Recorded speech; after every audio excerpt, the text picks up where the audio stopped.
waxaa fududeeyey in nala qaybsado lana gumaysto. magacaygu waa Axmed Yuusuf Cumar Fuud Cadde, waxaan ahay hormuudka kulliyadda waxbarashada ee culuumta aadanaha ee Jaamacadda Soomaaliya.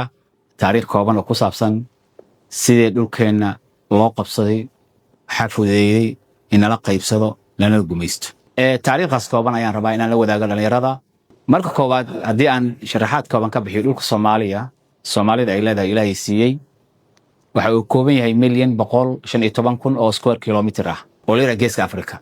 1,115,000 square kilometer wuxuu kooban yahay 350 waa Soomaali galbeed, 150 waa NFD, 23 waa Djibouti, Jamhuuriyadda Soomaaliya waa 637,000. isugoyntooda marka 1,115,000 oo square kilometer ah Soomaalida ay degtaa oo dhul ahaan ay leedahay. dhulkaas culamaa juqraafiga hore waxay loo aqooni jiray dhulkii geeska Afrika.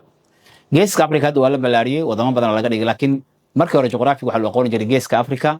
Soomaalida bis aan deganeed